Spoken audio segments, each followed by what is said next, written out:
Some residents of the Ashanti regional capital, Kumasi, who have been without water for close to a month, will have to wait another week to see their taps flow. The Eyija, Udrum, Bumso and Ayeduase suburbs have endured an acute water shortage as a result of what the Ghana Water Company says is a damage to one of its pipelines. Lab News' Kwesi Deborah reports residents have had to depend on tanker supplies from the water company for domestic and commercial use. Na is a kinky seller. She has to manage with just a quarter full pan of water to prepare her fish. It's lasted for too long. We've never seen such a thing before. It was flowing, but suddenly it cut. For about 2 weeks now, you don't have water. Chaku seller Auntie Abana uses water only for household chores, and she hasn't been spared the burden of looking beyond her surroundings for supply. It's been very difficult finding water, she says. Sometimes you would have to join a long queue. Contingency measures put in place by the utility provider bring some respite. Asmenis Kipio is district manager. 107 trips specifically, but after the supply, people are still coming. That is September, October. We are still supplying them. We haven't ended yet. Until we are able to open the water, we'll be able to stabilize the flow, and everybody's enjoying. Repair work on the broken line has delayed, due largely to persistent downpour, accompanied by collections of huge volumes of solid waste. Ashanti Regional Public Relations Officer Ose Ampa says infrastructural work has been completed pending testing for supply to affected communities. Mr. Ampa is confident supplies will resume next week. From this background, the main pipeline, the 16-inch steel pipe, has been relocated completely from the previous position, and currently, as we speak now, the disinfection work is completed. What we are waiting for is to allow the concrete works to cure. Once that is done, we'll be able to test the line, and gradually, after the test, we'll be able to open the line and supply our customers, as you can see from the background. The engineers have worked very tirelessly, I must say. It's not been easy, but we thank you also, the media, for the support given us, helping our customers to see exactly what is going on the ground. And then we also want to thank our customers for being patient with us all this while. For Joy News, Kwesi Deborah. Of Parliament's Agri Committee, Kwame Asafoje, has confirmed Cocoa Board is renovating a bungalow at Ridge here in Accra for Agri Minister Dr. Koto Uswefrie to moving. The minority in Parliament had alleged the minister requested that Cocoa Board spend 1 million cedis on the renovation of the bungalow for him. Mr. Asafoje denies this, saying the board of Cocoa Board rather approved a plan to renovate some of its dilapidated bungalows, and the minister then requested for one of them. Maybe they don't know the chemistry, how Cocoa Board operates. Cocoa Board has bought, they have bought, okay? And the board is responsible in providing the management direction. I've investigated this. I believe the housing or the house that they are discussing was approved by the board, not only the ministries where I'm not sure if the minister has moved into that. So it is true that the Cocoa Board is renovating a house for the minister? They are not. Listen, it's a general renovation that they do. General renovation. So who requested for that? No, he's a rising minister, okay? Like if I'm a minister for Western housing, and affordable housing, okay, houses that the minister is putting up, and they say, minister, and I say, oh, I need a place to stay because there are no other houses for me. They say, oh, you can use one of our houses. You can move into one of our affordable houses. Is it a crime? My point is, it is not like the minister says, build a $1 million or 1 million cedi house for me to go and stay in. It's a general house, and he decided to take one of the houses. It's a general thing by approved by the board, Cocoa Board. And the manager is implementing the decision by the board. One house is around, the minister's house said, okay, I want to move in. So what's the big deal? Deputy Agric Minister Kennedy Osei Nyako is ever disputing the claims by his party member that the minister requested for one of the houses. He insists the minister does not need the cocoa-board bungalow. You have a house at airport or East Legon. Will you go and say that you are going to get a house at maybe Teshi area or let's say Trefe area? Will you do that? You have your own house. We know that East Legon are plush areas. So my minister, before he became a minister a long time, has put up his mansion at East Legon. These are areas that everybody, any rich person want to go and live there, want to stay. So why would the minister who live there and say, I'm coming to live at rich? For what? It is never true. Maybe Cocoa Board has their own house and they are renovating it, fine. But minister lives in his house. We have been more than, I mean, the Akufo-Addo government is almost about 2 years in government. And when would the minister move there? When?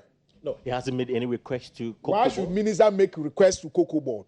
Minister would have, if minister want an additional or another house, would have even gone for the government bungalows. Because government ministers were giving house at that place region. He would have gone for, he wouldn't have gone for Cocoa Board. Why would minister go for Cocoa Board when he has option to go for, opt for government bungalow? When government was giving bungalows to its ministers, minister would have gone for it. I don't think, likewise me, I don't think I will leave my house. The house that I have built my hard-earned money at Toyara, I will live there and come and live in government bungalow. I won't do that. So he has not put in any request. I say if that request has come, it will first come to my desk before it goes, because I'm in charge of cocoa. And if there's such request, the CEO has to report the matter to me. And I will look at it. And if I have to advise the minister, I will do. Nothing of such nature has come before me. And ministers, I'm saying, minister lives in his own house at East Legon. But the Bonity said they have credible evidence to show that that is what it is. And they are dragging. You see, yesterday I was on the show with Atta. I was challenging. I said, Atta, me, I know this kind of your political antis. This is a pure propaganda aspect of it. Why don't you go and take a picture and produce that minister is living in? So, are you mean Cocoa Board has a lot of properties? Cocoa Board can decide that they want to renovate their properties. It's for Cocoa Board.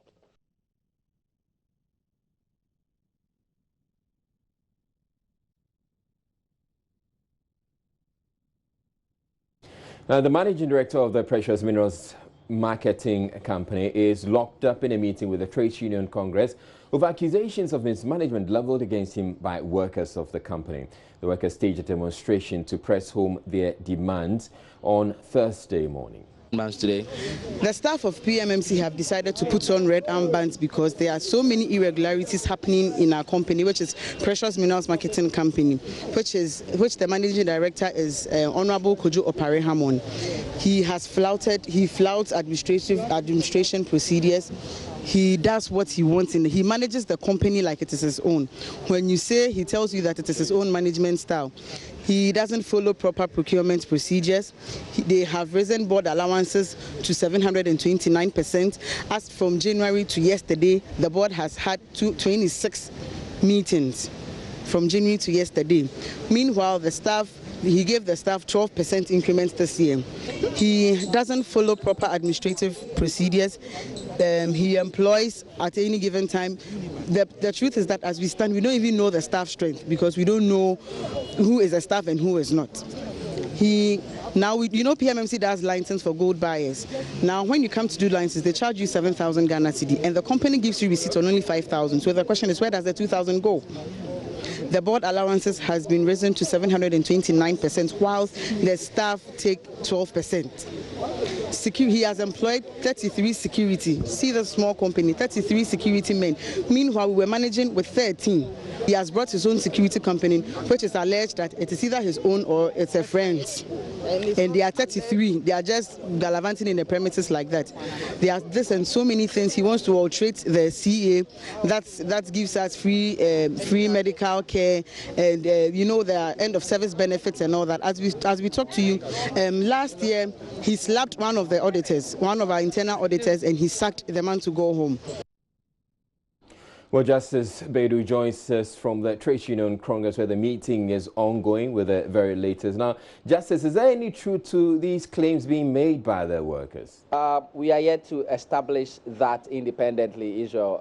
What I've gathered from this meeting, which has been ongoing for the last 3 hours now, is that the executives of the Mine Workers Union and the leadership of the local union at the PMMC are putting all of these issues, which have also been outlined in a memo, a leaked memo that is currently in the possession of Joy News, that was written to the board from the administrative manager of the company. All of these issues, they are going to be put to the Mr. Opari Hammond, who is up there on the second floor of the TUC building with this meeting currently ongoing.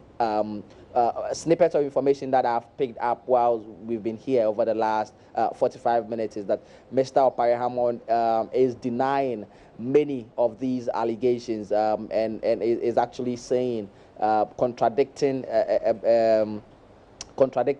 positions that have been taken by people like the board chairman on issues like the board increasing its certain allowance to about 700% from what it used to be, and issues like that. So my understanding is that this meeting should be ending in the next 30 minutes or so, and we are here trying to get some information from him and confirm whether these issues are true or not. But what I can also say is that I have seen, whilst I've been here, I've seen some documentary proof. So, for example, issues that people have raised with clients of the company coming in to pay 7,000 cedis for licenses and being given receipts that represent 5,000 cedis.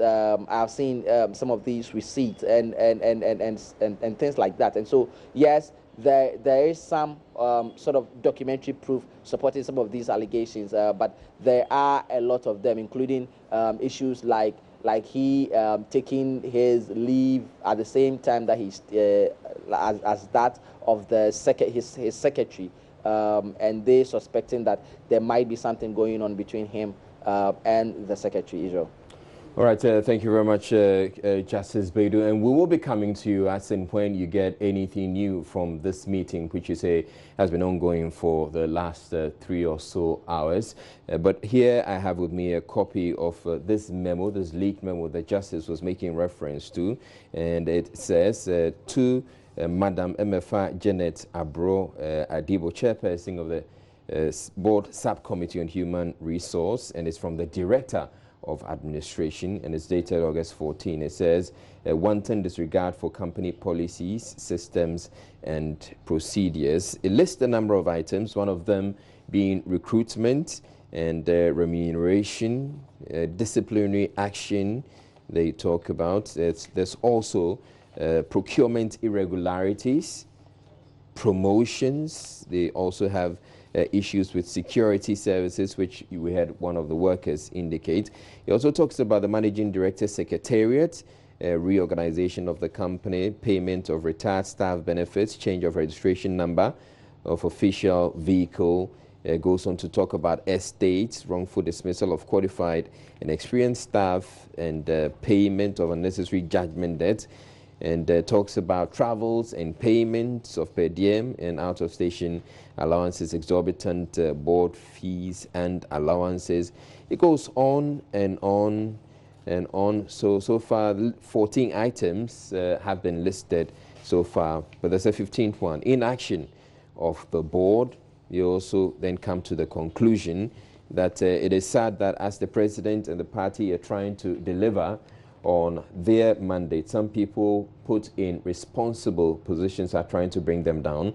The Ghanaian voter is now very discerning, and most of them are floating voters. And whatever goes on in their workplaces, localities influence their voting pattern. So I plead that such badness are nipped in the bud so that they don't bring about the downfall of the party. So this is signed by Alice Samuel. So here we're watching this particular story, as in when there's an update, we'll be going over to Justice Beidou, who's at the TUC head office. But still ahead in the bulletin, Ghana asked to offer more than just state funerals to its eminent departed statesmen, even as the late Justice V.C. Aresi Crab is laid to rest.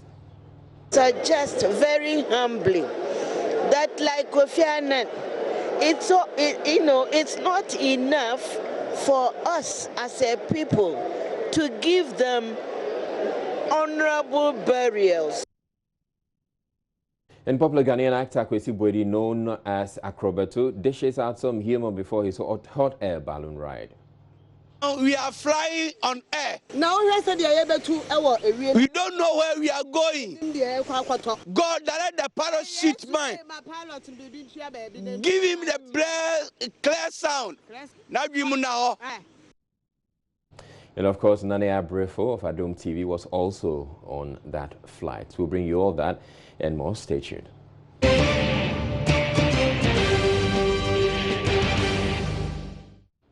Renowned Ghanaian author Atta is asking the state to do more for eminent departed statesmen than just honorable burials. The former education minister under President Rawlings' administration believes the state must immortalize icons such as former Justice of the Supreme Court Vincent Cyril Richard Arthur Charles Crabbe, whose remains were interred on Thursday. The dilemma of a ghost author was amongst the hundreds of Ghanaians who were at the Accra International Conference Center for the funeral.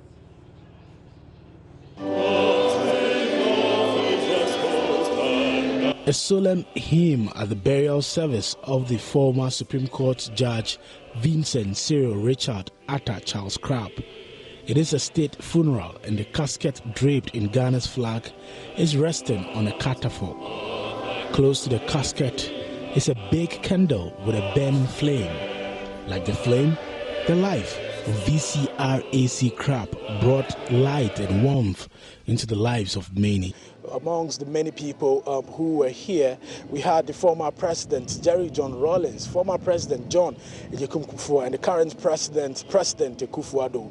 Many of the people we've been speaking to here have been hailing the numerous contributions of VCRAC Crabbe towards Ghana's current democratic dispensation. One of them is a former Vice Chancellor of the University of Ghana, Professor Akilakpa Sawyer. Justice VCRAC Crabbe was an exceptional person. He was an excellent professional, a leader and a mentor, but also, and I think most importantly,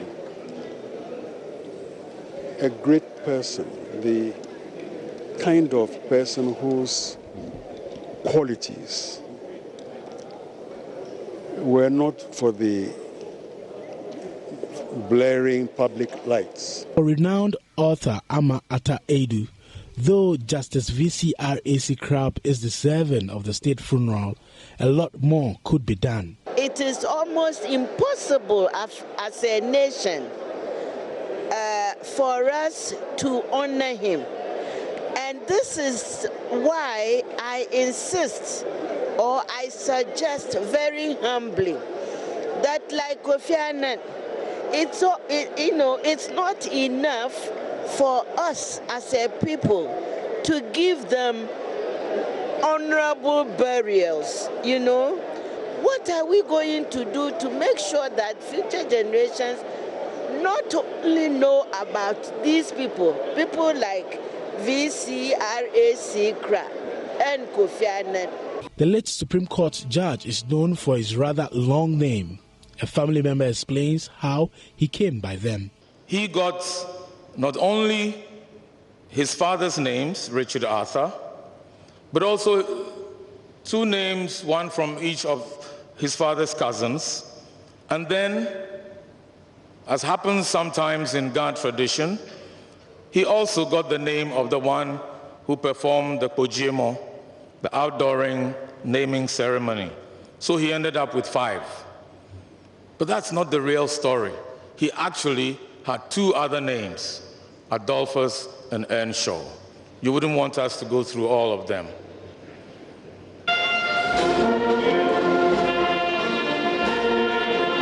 VCRAC Crabbe was finally buried after a short private ceremony. Maxwell Ababa, Joy News.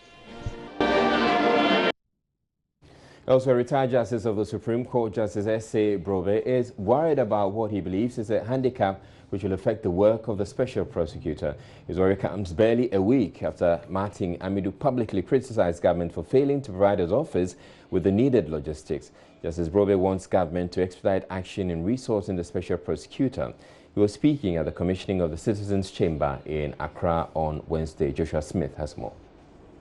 President Akufo-Addo addressing Ghanaians in New York days after Martin Amidu spoke publicly about his challenges, said efforts are being made to satisfy the special prosecutor. According to the retired judge, Justice S.A. Brobe, the special prosecutor's needs must be met. The special prosecutor has told the whole world his requirements, which must be satisfied before he can start working in full. Having stated his requirements, I think he's been candid to anybody who is concerned with what he does. And we can only hope and pray that those requirements will be met sooner than later so that he can start working in earnest. Commissioning the Citizens' Chamber in Accra, Justice S.A. Brobe pleaded with the staff of the law firm to work with fairness and justice. I commissioned it in the terms of Deuteronomy chapter 16, verse 10, which says, quote, always be fair and just, so that you will occupy the land that the Lord is giving you and will continue to live there, unquote.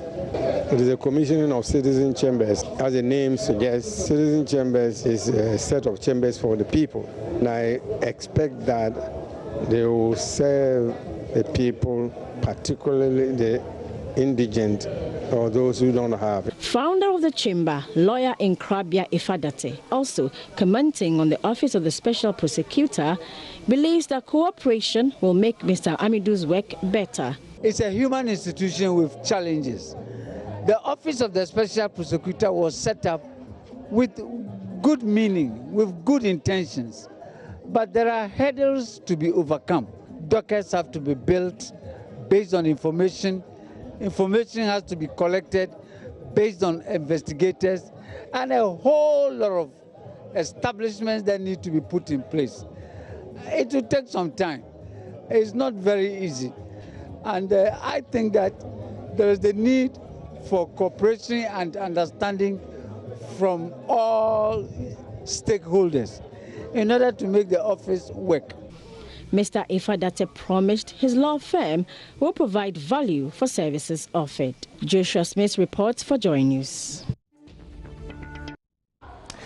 Welcome back to Joy News Prime Time to talk some business, and we begin from the insurance sector. The National Insurance Commission is insisting that the cancellation of discounts on premiums would not increase the price paid by policyholders. My colleague George Afe has been engaging the Commissioner, Justice Ofori. It's been a big challenge, and it all originates from the fact that most insurance companies are finding a way to gain a larger share of the market by undercutting, or I would say pricing very low to get a price, to get a product. And then when it comes to payment of claim, they don't have the funds there. And that is why recently there's a directive from the Commission asking that with respect to motor insurance, all classes of motor insurance should attract the originally approved rates. I think those rates were approved around 2004, so those should be applicable. Because we've seen that we don't want what happened in the banks to happen to the insurance industry. We want the insurance companies to be well capitalized and very solvent. And to do so, it means that they have to charge the right premiums. If they go underselling, they wouldn't have monies available to pay claims. And we've seen most of the challenges that these insurance companies have, it's all because of undercutting. We want them to actually, if you think you want to honor somebody who has not had any claim, we don't want you to just do so by giving money back, because already the person who has insurance is not adequately insured.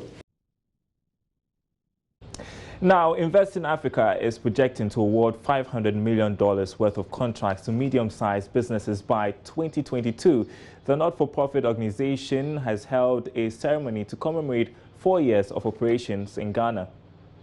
1, 2, 3, and 4.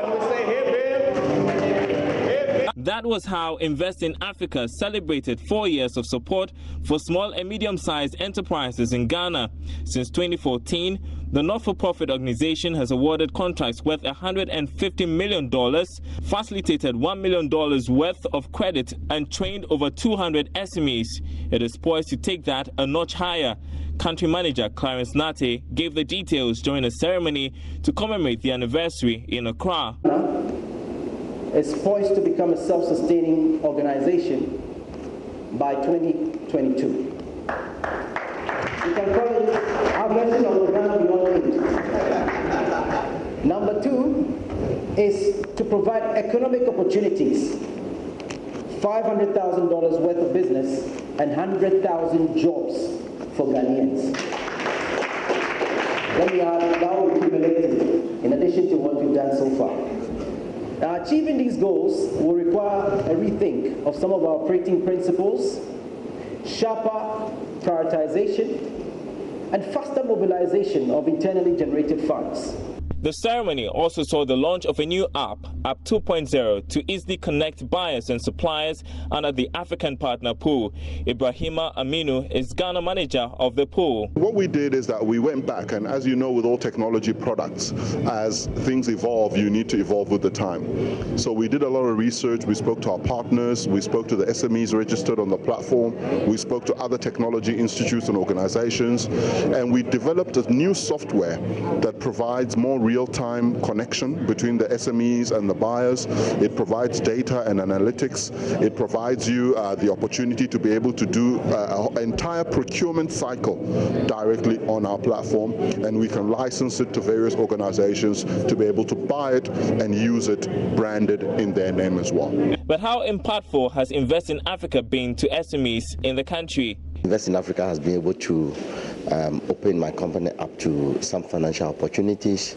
In the past, we do business with only microfinance, and you know the high interest rates that we pay over there. It really had a very serious toll on our business. But I would say from the beginning of this year, they were able to link us up to good commercial banks that are also giving us the needed support. Invest in Africa has given us the opportunity for us to train a number of our staff in general management as well as specifically printing areas. It has also given us access to funds and is currently supporting us in terms of raising equity for our business. So these are some of the things that they've been able to help us with in the last 2 years that we've been with them. Invest in Africa used the occasion to appreciate some partners, including the Multimedia Group, which has been supportive of the organization's agenda to grow SMEs in the country. And this is where I invite... Well, in other news tonight, the Ghana Employers Association has called on the Bank of Ghana to ensure that all mechanisms put in place to reform the banking sector are pursued. This was contained in a speech presented by newly elected president of the association, Daniel Echampong, at his 58th annual general meeting in Accra. There's more in this report.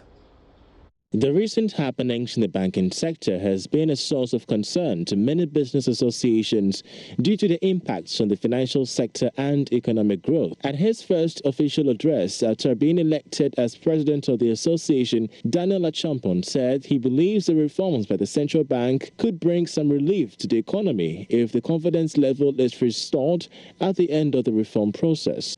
The banking sector is the central nervous system of our economy, and indeed of every country's economy.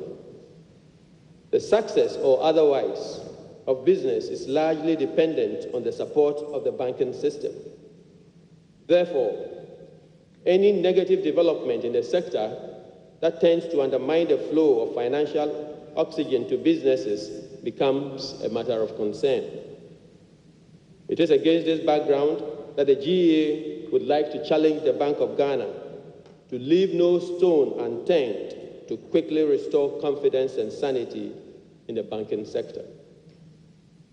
The Bank of Ghana must ensure strict adherence to the new corporate governance guidelines and rigorous enforcement of mechanisms through regular, timely, and robust supervisory oversight so as to detect early warning signals and nip them in the bud before they escalate into problems that threaten the industry and indeed our country as a whole.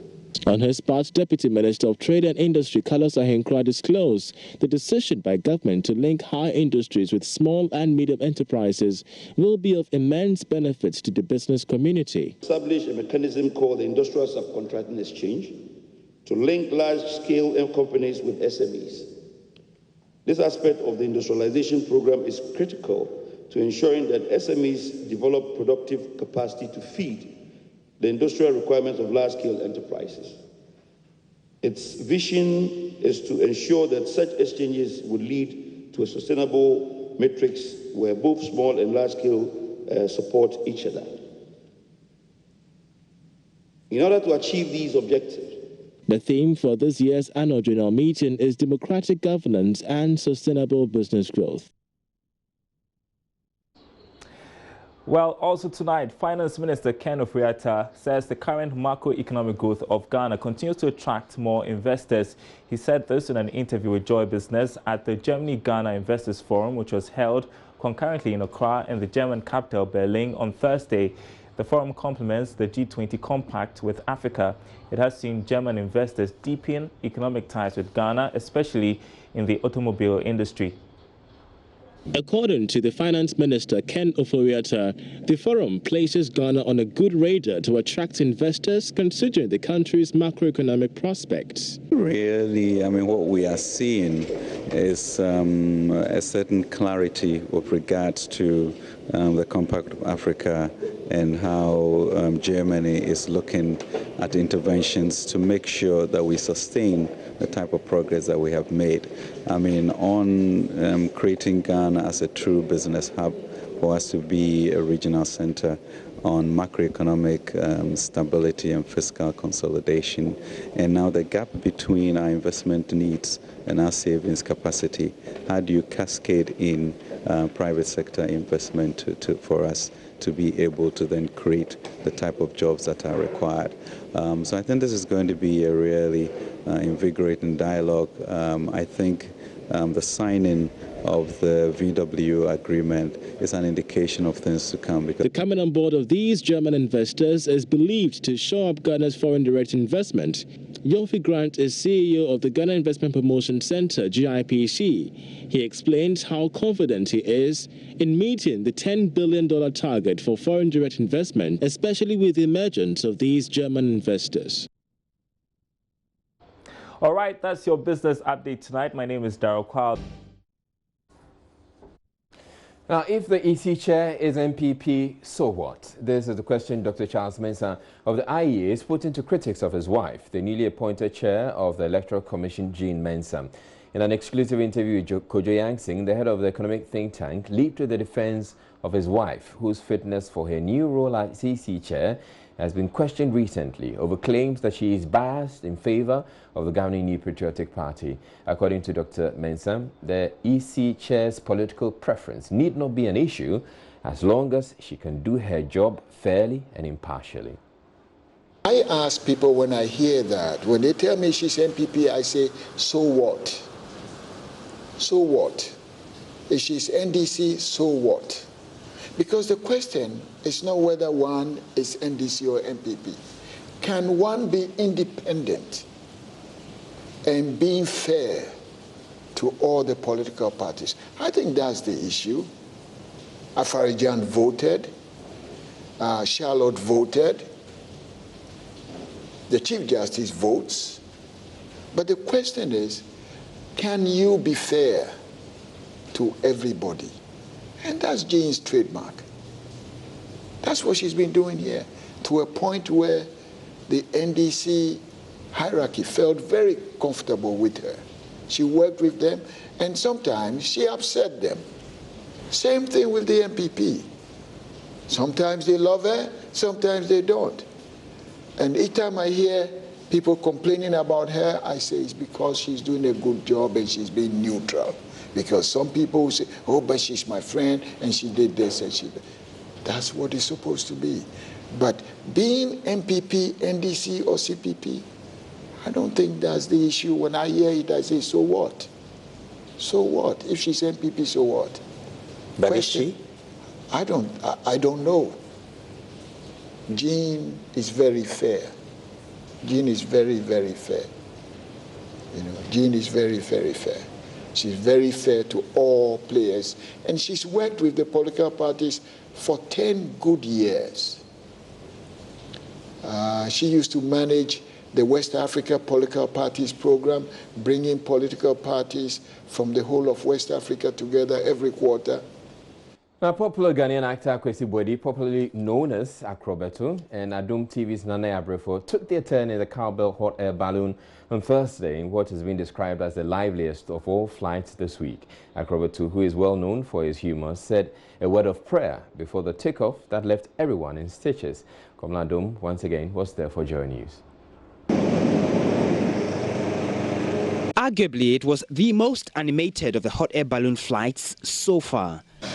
And popular Ghanaian actor Kwesi Boadi, better known as Acrobato, came for the adventure. This is my first time, and I'm very interested. I'm very interested.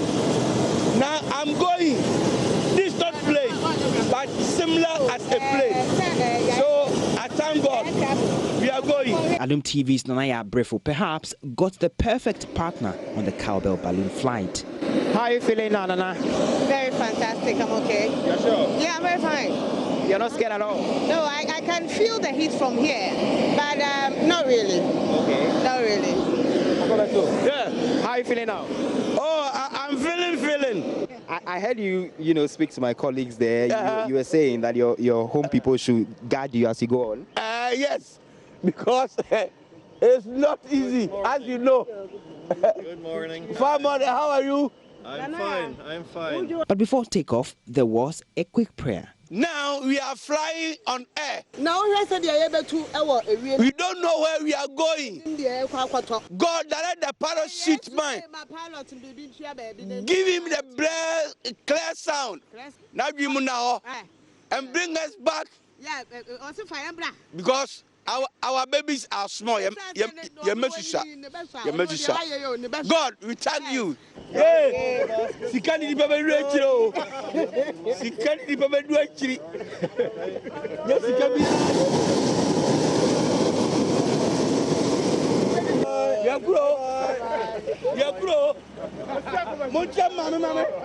Unlike Wednesday's balloon experience, we captured the team before they landed around Tripoli.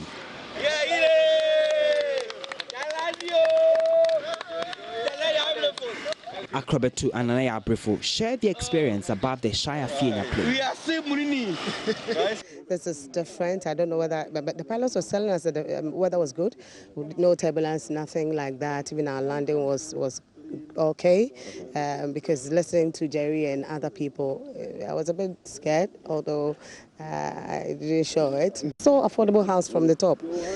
Exciting view. Greenery is perfect and all that. So it was great. What did you see while you were up there? Yeah, I see stone quarry. Stone quarry. They are doing stone quarry over there. And I see some river gutters and some small lakes. And we see the big land. Okay. I wonder if they have to bring agogo and enchino to this place. They will get more grass to eat. Okay. Because if you fly, you see the whole place is grass. Okay. Big one. Nana Abrefo will not end her experience without a challenge to others. Yeah, let me throw a challenge to my colleagues. I throw one to you, Mahine Kwabena Santi. You have to sit in this. You have to have a feel of this. I'll throw one to Mama Via Baje and then Roland Walker as well, and then Vim Lady. The founder and CEO of GN Group, owners of GN Bank, Dr. Papakwesi Indom, on Thursday took his Stop Panic Withdrawal campaign to Kumasi. The campaign has become necessary due to the excessive withdrawals that has hit the financial sector in recent times. Dr. Indom is moving across the country to offices of his banks and to plead with customers and the general public not to withdraw their monies due to the challenges in the banking sector.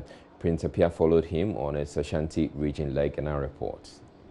Now, panic withdrawal has become very dangerous for the financial institution now, leading to what has become the banking crisis. So on Wednesday, he was in Accra, visited some market centers, spoke to some customers. On Thursday, today, he came here in Kumasi and specifically went to Roma Hill, spoke to some clients and customers, and basically the public there at Roma Hill, and pleaded with them not to rush to the banks, not only the GN banks, but other financial institutions to withdraw their money. For him, that will completely collapse the banks. Big deal. The point is that we need people to understand that this problem doesn't affect only one bank. It has affected many banks. So when there is a general liquidity problem, you will know that government has a liquidity problem. The private sector, businesses have liquidity problems. The financial institutions, not just banks, other financial institutions too have liquidity problems. So we must gain that understanding that it is the entire system that is suffering from a liquidity crisis. So if you run from here to there, you go and meet the same problem. So we must all relax a little bit, okay, and wait it out to make sure that the problem gets solved. Okay, that is what is key. Again, what he said was that after his action yesterday in Accra, he's realized that some of the branches of the GN Bank has become stable. He then called on the Bank of Ghana and other financial institutions to at least follow suit and speak to the customers of these financial institutions of what exactly is happening, and for them to calm down and not to resort to panic withdrawal. It's a challenge. Whenever there's a problem, it needs personal attention. It needs communication. It also needs for us to explain the circumstances, the issues that have arisen, so that people will have an understanding of the situation. And I can tell you from the sessions we had in Accra yesterday, at least one of our branches there is becoming more and more stabilized. Some of the people are bringing the monies back. And we hope that the trend continues because it's a matter of trust, it's a matter of confidence. So that's why we are here. Now, the lack of incubators at the Kintampo South District Hospital has compelled authorities to improvise with 100 watts incandescent bulbs. Apart from the lack of an incubator, the health facility, which serves the over 80,000 strong population of the district, also lacks basic hospital logistics. The absence of a fence wall around the facility is also said to have left both the workers and patients vulnerable to attacks by burglars. Joining us, Azis Back visited the hospital and filed the following report. Health is important and access to health care is a basic human right. But the lack of basic hospital logistics is hindering proper health care delivery at the Kintampo South District Hospital.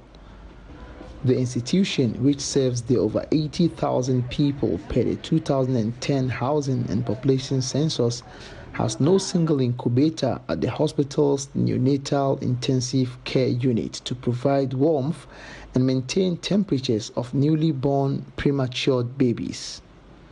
This, according to hospital authorities, is seriously affecting healthcare delivery in the district.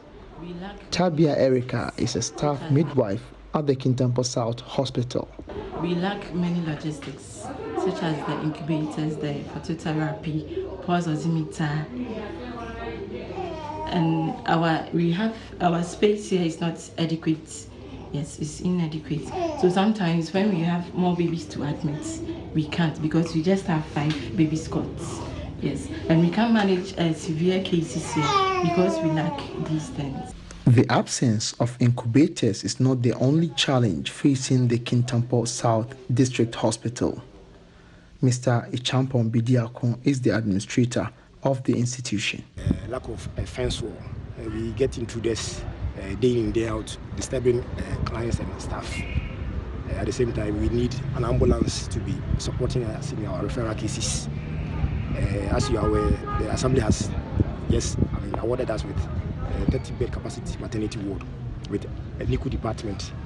We also require that after the completion of the structure, the finishing should be as possible, immediate as possible, so that we can start using the place to help the mothers who come and access healthcare here. District Chief Executive for the area, Mr. Alexander Jain, disclosed to Joy News that the Assembly has awarded a contract to build a modern maternity ward for the hospital. Things have been put in place, and we are having some NGOs who are ready to support us. Hopefully, they've promised us getting the things for us by the end of this year. And that project that you saw today is also they are going to finish it by the end of this year, December. And we are going to commission this project December. Reporting for Joy News, Anas Sabit, Jema. The National Biosafety Authority says it has put in place the necessary checks and balances to ensure the safe application of genetic modification technology to food production in Ghana. Speaking at the Ask About GMOs Forum in Accra, the authority's CEO said human as well as technical capacities have been built to ensure Ghana optimizes the gains from such crops. Joseph Opoku-Gakpo reports. The Ask About GMOs Forum, organized by Alliance for Science Ghana, brought together various stakeholders in the sector for a face-to-face conversation with the authority on Ghana's plans to commercialize GMOs. Coordinator of the Open Forum on Agri-Biotechnology, Dr. Richard Ampedu, disclosed plans are underway to commercialize GMO cowpea. Now I think we are in the process of coming out with the new seed, but of course it is not just going to be like releasing any other seed developed by the traditional method because of the questions that people are raising. So I'm sure a committee will be formed, and then once it's ready, it will be released.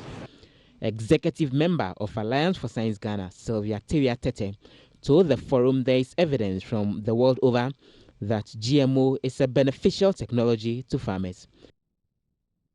I will end by reaffirming our confidence at Alliance for Science Ghana in the assurance that scientists all over the world have given repeatedly that GMOs are safe and that it is very crucial that can help revolutionize Ghana's agricultural sector. 2009 National Best Farmer Davis Kobo said farmers face a lot of challenges in their work that require advanced technology to fix. Currently, we are being enslaved because if we are buying the GMO oils and other, then economically we are creating a lot of foreign exchange for them, whilst we are lacking. So I think that the authorities should up their game. CEO of the Biosafety Authority, Eric Okori, says Ghana currently has the requisite capacity to regulate GMOs.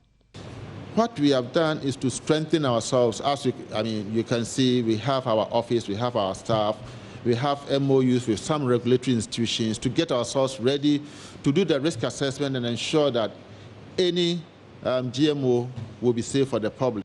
Students, journalists and farmers participated in the Ask About GMOs Forum at the premises of the National Biosafety Authority. Now, Dean of Doxa Open University, Azis Back, who is however kicking against plans to commercialize GMOs. He was also at the forum. I feel we are heading to food slavery. That's my view. I feel we are heading to food slavery because genetic alteration.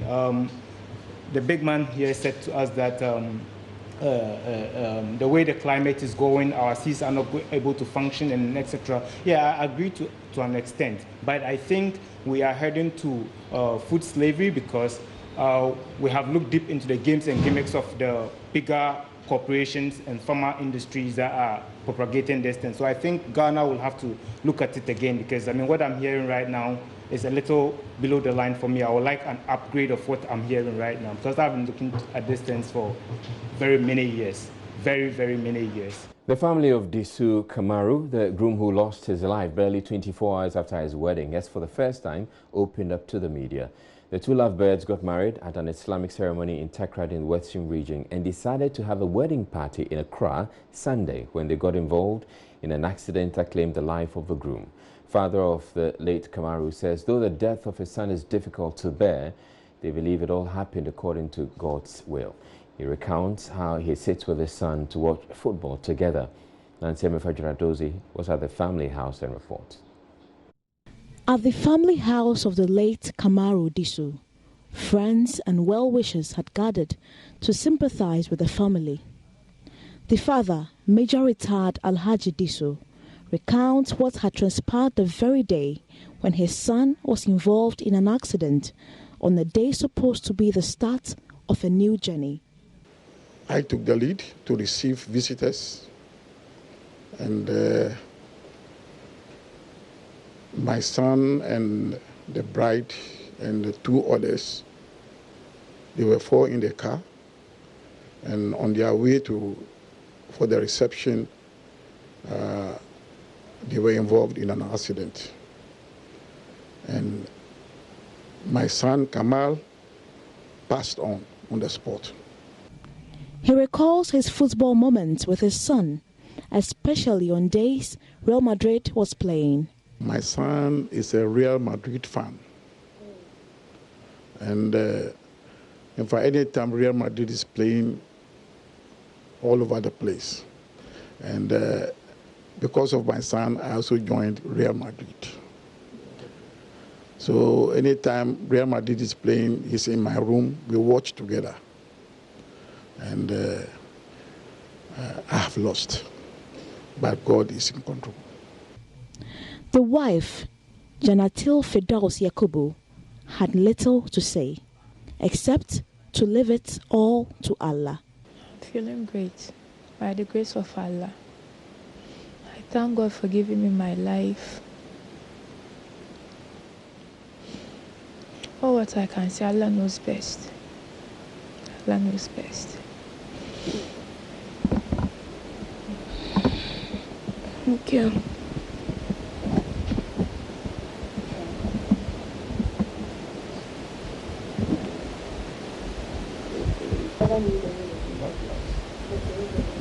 That's heavy. One of the heavy. The highest.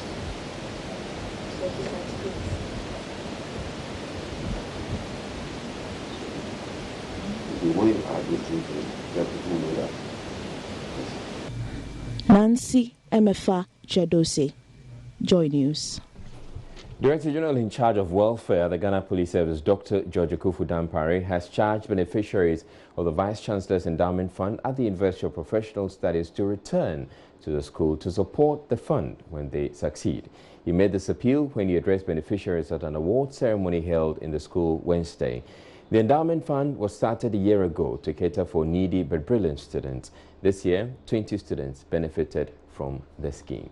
Students who are going to benefit from this, you must make us proud by your academic output, by your moral output, so that we'll be encouraged to continue to put money in there for others to come and benefit.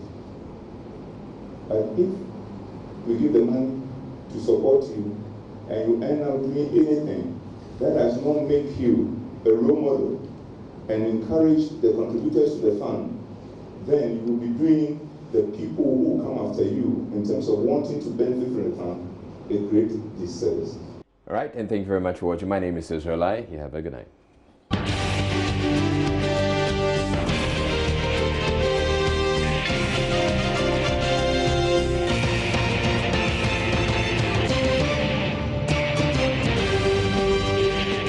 This is Joy News Prime.